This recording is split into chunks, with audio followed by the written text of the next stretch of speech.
Okay, look, big news in the Y world today, because I actually have a special guest for this episode, this Y episode, and it is the one and only, it is Le Champion, Chris Jericho. Give him a round of applause. Here he comes. He's coming in from over there. Just the studio finishes like here. He's gonna, well, it's not true. Chris Jericho's not on the show. I just wanted to try and get your attention. I'm sorry. What I do have though is a secret that Chris Jericho is hiding, and he's going to expose it at AEW's Full Gear pay-per-view, or at least that is what I'm suspecting, and that is what I'm thinking. So yeah, Chris Jericho has a huge shocker coming our way in but a day or so. Why?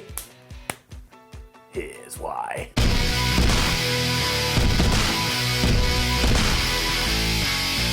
It all centers around Cody Rose, because of course it would. Two of All Elite Wrestling's biggest stars are going to clash at Full Gear, and I don't know about you, but I am super pumped for that match, especially because we've got this added stipulation thrown into the mix. If you've been living under a rock, not the rock, that's illegal and weird, if Cody is not able to beat Jericho for that championship, he will never go after it again. Cody, you're a madman, you're a fool. This is super smart by everybody involved at AEW, as straight away you want Cody to win more because we're already behind him, he's a really good babyface, and we're like, well, I don't want him to never be the champion, so if he has to be the champion now, then let's do that. But then the other side of your brain goes, are we really going to take that title off Chris Jericho so soon? He only won it like yesterday.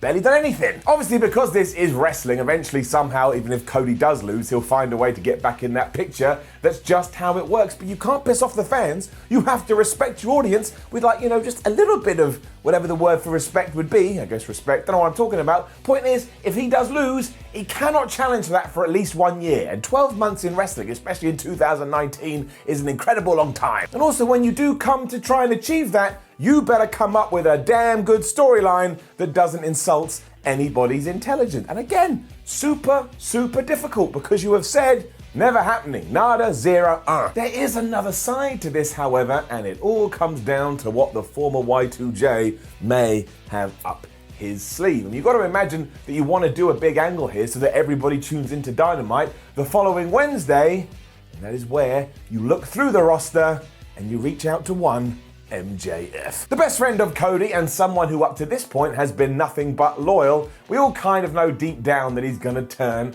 at some point. And the counter argument there is, okay, well that may be true, but why don't we hold it off? Why don't we leave that for around about 6 months to a year? And you know what? You could, but I kind of get this feeling that with AEW, they don't mind if you know what the destination is, as long as you really enjoy the journey, and they are 100% correct. Even if MJF does turn, I want to see that. I just want to make sure it's executed in a way that makes me go, oh my gosh, he got me. I just want to feel rewarded at the end of the day, and that is why you've got to picture this scene. Let's say that Cody is about to beat Chris Jericho for the AEW World Championship. I know, he smashed him with a crossroads or whatever, and then MJF, who's been on the outside the whole time and cheering and going, come on Cody, you can do it, gets in there, screws Mr. Rhodes over. That allows Jericho to win. Can you imagine the fans' reaction do that? They will be so mad, they will be wound so up, because one, they want to love Cody because we all love Cody, but two, deep down, we all hate MJF because he's a prick, and he's meant to be a prick. Just go look on his Twitter, he's in character 24/7. He's a very good pro wrestler. I'm not bringing this up just because it would be an awesome thing to do. Go back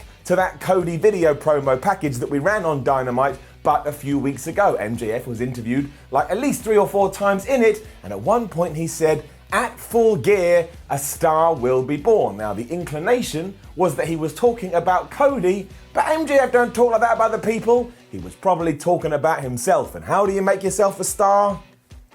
By becoming the big headline on the other end of the show. Or just by taking the biggest star out. That is simple wrestling maths. If you are here, and the biggest star is here, and you want to get here, then you take this guy out and then try and beat him in a match, and then you'll be here. Wrestling maths. It will make for must-see television, and also it brings up loads of questions. I mean, does this mean he's joined the inner circle? You don't have to go that route. After all, MJF is an egomaniac. I can absolutely see him just standing by himself, standing tall, being an individual. MJF does things for MJF's benefit, so he doesn't actually have to be linked to Jericho at all. All we do need is a nice narrative, a nice story, a nice justification as to why he was so nice to Cody and then decided to pull, the fast one here. Alternatively, yeah, just put him in the group. Chris Jericho could come out drinking his bubbly, saying this was all part of his master plan. And as it does look like that we are hinting that we're going to get this big Wargames match, AEW will call it something different, but whatever, that just holds off the inevitable Cody versus MJF one-on-one, because they can be staring at each other across the ring,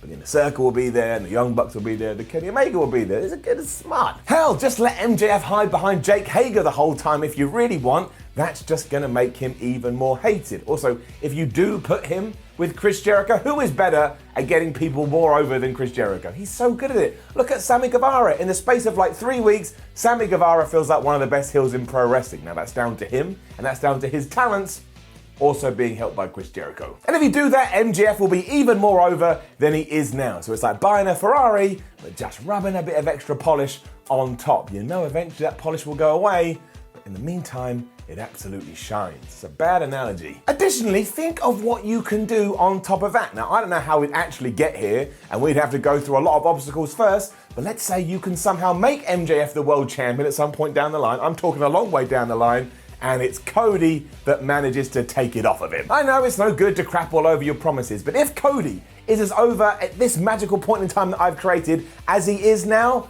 the fans won't even care. They will just want to see him get his revenge. I kind of want to see it now, and I've made all of this up. If nothing else, we go back to the foundations of this. It just seems like it's too soon to take the title off of Chris Jericho, and also the money is in the chase, as they say. So I kind of want to see Cody chase it a little bit more. I want him to have unsurmountable odds that he has to get over first, and then finally make his way onto the top of the company. Of course, there is the flip side to this, and again, go and listen to the reactions that he has been getting. Maybe you may as well just pull the trigger and put that belt around his waist. Who's going to mind? There'll be one person on the internet that goes, "Oh, it's terrible. I told you AEW was rubbish." But 99% of human beings would feel, very warm and happy, fuzzy feelings inside if Cody Rhodes stood tall as the AEW champion. I know I just called him Cody Rhodes. I didn't mean to. Thing is, some people don't get this. I rant and I rave.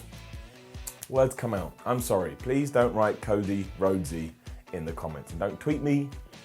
Let it go. There is, of course, one other alternative to this if AEW does think that is a little bit too obvious, and that comes in the form of Mr. Hangman Page. Basically, just take everything I've said, but insert Page into that, because I actually think, in terms of looking at the roster, Hangman Page fits into the Inner Circle better than MJF, because again, MJF's like crazy, I love myself, narcissist, whereas Hangman Page, he needs something, he hasn't really found his way. I think switching in on a dime and then doing Cody versus Hangman, I don't know, it gets me excited. Look, I did the Scott Hall fingers. I think there's something there. And also, again, that is a complete swerve. I don't think that's on the radar at all. Hasn't even been a tease. Either way, though, I will guarantee, that's right, there's that word again. I will guarantee that we ain't coming out of Chris Jericho versus Cody Rhodes without some kind of shenanigans. Well, that's a bit of a worry because AEW presents itself as a sport. But as always, it's about the story, it's about the narrative, it's about the thread. If they can make that work and they can make me buy in and they can get me all emotional about it, I won't even care. It'll give me something to talk about on Saturday, Sunday, Monday, Tuesday, and then come Wednesday, I will tune into Dynamite and I'll be like, oh, this is fabulous. I can't wait to see what happens next. That is wrestling. That is cheering hands. Now don't forget to leave a comment below and let us know what you think about AEW Full Gear. Is Chris Jericho going to win? Is Cody Rhodes going to win? Is MJF going to turn heel? Or does that honor go to Hangman Page? Like the video, share the video, subscribe to WhatCulture Wrestling. There's a button right there. Then head over to WhatCulture.com. We have a website, my word, check it out. We're also on Twitter at WhatCulture WWE. We have a wrestling video channel on YouTube. You're on it right now. Go and watch more videos. You take this, and yeah, click, click, click, click, click. It's like the finger poke of doom. My name is Simon from WhatCulture. Thank you very much for watching. And if you do want more predictions from me about AEW Full Gear, there is a video up on the channel now. And also, I know I'm a nerd. I know I'm a geek. I know I'm a mark. I get very excited about this stuff. And I kind of like to fantasy book because you can't lose. Let's say we get to the end of the pay-per-view and nothing has happened and Chris Jericho has just beaten Cody Rhodes clean. Who cares? I got myself excited, which means in the couple of days beforehand, my energy levels were through the roof. And I like it when my energy levels are through the roof. I don't want to be sad. I don't want to be depressed. I want to be happy, go lucky, positive guy that everybody calls the bald asshole. Make sure you enjoy the weekend. You got SmackDown, plus of course you do have the pay-per-view, and I will see you when I see you.